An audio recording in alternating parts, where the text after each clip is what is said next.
How the rich use their money versus the poor. Some people say that it's difficult to invest when you lack the financial capacity to do so. But the key thing is that you need to invest your time when you have no money. In most situations, most people do not have the luxury of free time to invest. Why? Well, because they have the misconception that working longer hours and exerting hard work would lead to greater financial success. But this statement couldn't be farther from the truth in any way. Welcome back, everybody. Or, if this is your first time here, welcome to Finance Bureau, your go-to handbook for anything finances or crypto related. I'm glad you can make it. In this video, I will walk you through the ways of the millionaires and how rich people use their money versus the poor. So before I get into it, give this video a thumbs up and let's dive right in. Here out the following facts. The average US worker clocks in about 1,804 hours per year at work, the highest output in the world. 56% of Americans report doing work from home. 20% report doing it every day of the week. 25% didn't take any time off last year. 43% took less than a week off. If we sum it up, since 1960, the productivity rate has increased by a 400%, which translates into a lot of worn out, time-pressured people in the United States chasing after the all-powerful dollar. Despite this, inflation-adjusted pay growth for middle-class workers has either remained unchanged or has dropped. According to recent findings published by the Economic Policy Institute, from 1973 to 2013, hourly compensation of a typical production or non-supervisory worker rose just 9%, while productivity increased by 74%. So obviously, working harder does not result in a greater income. It's only normal to have a number of questions about the management of your finances, including the following. Is there any kind of purchase that you should never place on a credit card? How much money should you have in your checking account, as well as your savings account? When do you feel you will be ready to begin investing? This is always a good advice. It's not how much money you earn. It depends on how much money you can save up. Unless you come from a wealthy background already, it may be quite challenging to build wealth from scratch, and the specific challenges you face will vary on the direction you take. The question, what's their secret, is something that a lot of people think about when they look at multi-millionaires. How did they get there? What does it take?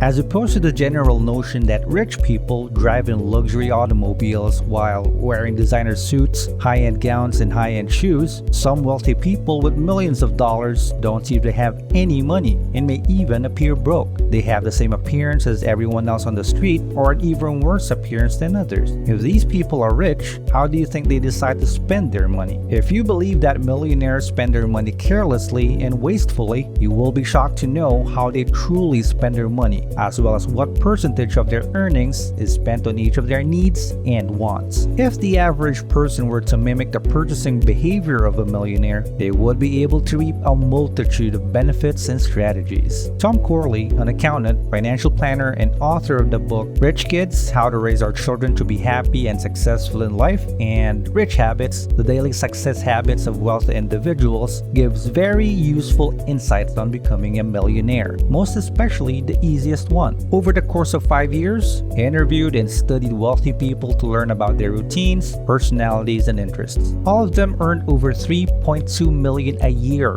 after expenses and had net worth of over $160,000. During the course of his investigation, he discovered that there are primarily 4 different ways to acquire wealth. The Savers Investors option is the one with the least amount of risk, whereas the other 3 contain a significant amount of risk. So, there are 4 paths that you can take, and these are the Dreamers, the Company Climbers, the Virtuosos, and the Saver Investors. I will discuss them one by one, and I hope by the end of this video, you will let me know in the comment section what path you are going to take and which ones suit you best. First, the Dreamers path. Maybe you shouldn't choose this route if you're not willing to take on risks. This path may be the one that requires the most effort and the most challenging way to generate wealth, since it involves the fulfillment of a goal, such as starting a company, becoming a great actor or singer, author, or so on. According to Corley, These people said that taking risks to follow their passions was one of the best decisions they have ever made. They were quite successful because they were devoted to their work,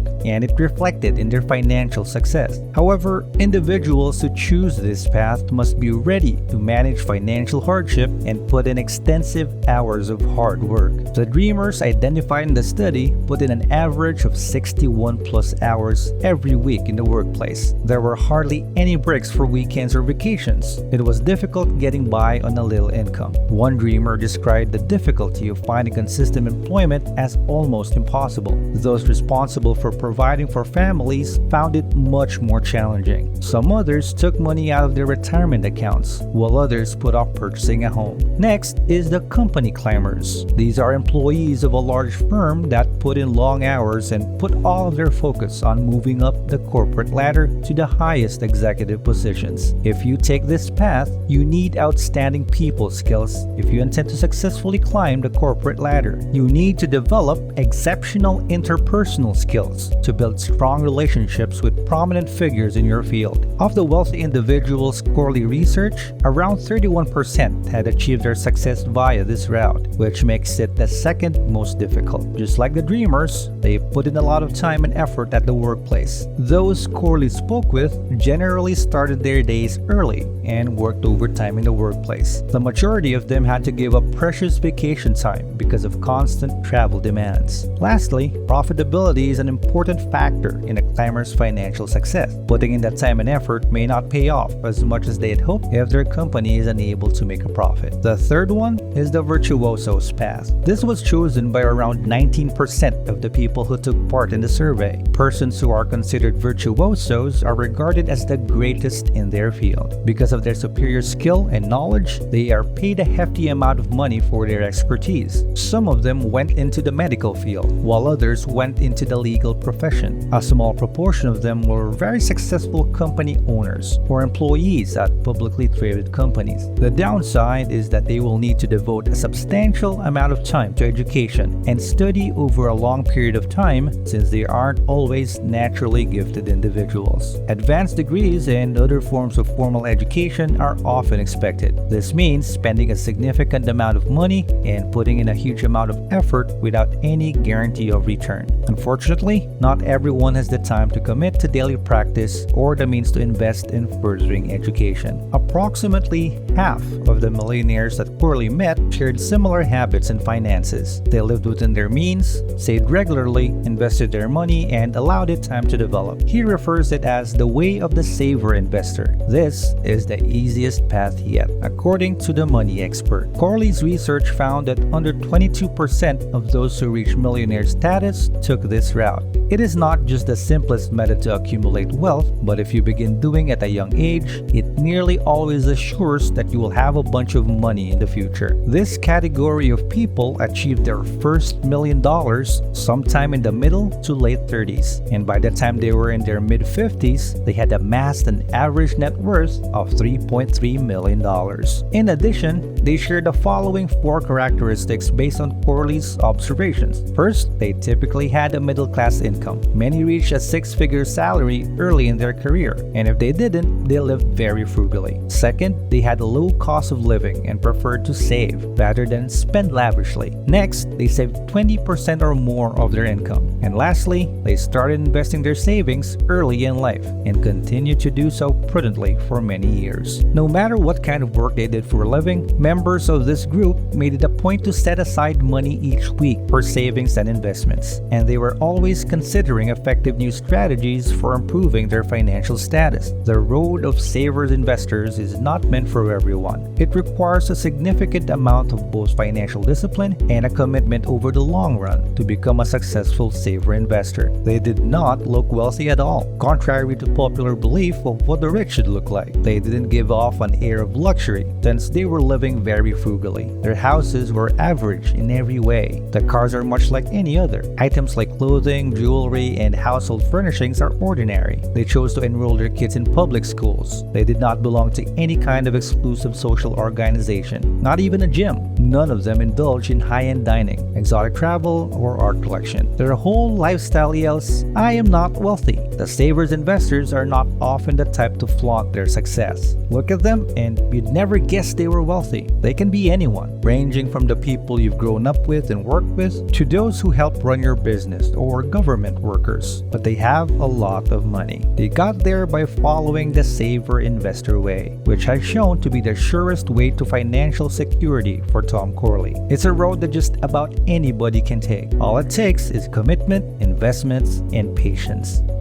The next part of the video is 3 of their most common practices that anybody can adopt. First, if you want to succeed, you need to establish a regular savings habit. For the savings part to work, you need to keep your expenses lower than your income and put away 20% of your take-home pay every month. To be frugal, you need to have these 3 factors. First, awareness, keeping track of your spending habits. Then, focus on quality by spending your money on quality products and services. Lastly, bargain shopping, where you spend the least amount possible by shopping around for the lowest price. The practice of frugality by itself will not lead to financial success. The concept of rich habits is complex, and this is only one part of the whole. However, you'll be able to put away more cash than before. You can invest more of your savings if you have more money. The next practice is putting your savings to work through investing. The key is to be disciplined about putting your savings to work and to make smart investments. Doing your thorough research before making any investment and then keeping a close eye on them while leaving them alone to develop is the wisest thing to do. If you want to know more about investing in the stock market, I have a few videos that might help you out. Feel free to check out the channel and explore my content. And please subscribe while you're at it. Thanks.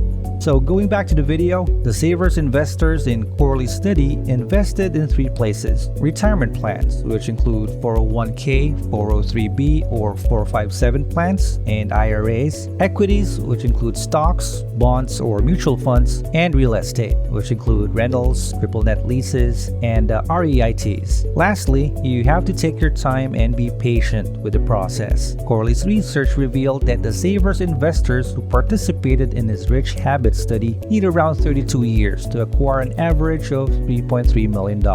Taking the saver investor route requires cutting expenses whenever possible. For this to work, however, your quality of living must be set such that your net take-home pay is no more than 80% of your total income. This calls for giving up certain things. That might suggest picking up more shifts at work or starting a side company. But at the end of the day, the route of saver investor is one that practically anybody can take. No matter how you slice it, wealthy people have common characteristics when it comes to their relationship with money. The people in this category are financially savvy and don't waste their money. For the rich, quality is of utmost importance, and they understand that saving money should not entail sacrificing quality. The good news is that the average person may easily adopt these spending and saving practices. Think about how the saving investors are managing their funds and how they are categorizing their income so that you may do the same. That's it for this video. I hope you enjoyed and learned something valuable. What about you? Where do you stand? Towards what end are you slaving away? What are you focusing on during this unprecedented crisis? Do you plan to put your money to work for you by investing in something? Or do you spend your days toiling away at the job you hate in order to have the illusion of security? If so, what's holding you back? Let me know what you think in the comment section right now. I'd appreciate it if you hit that like button and subscribe to my YouTube channel to tune in for more financial and crypto content. See you on the next video. Bye.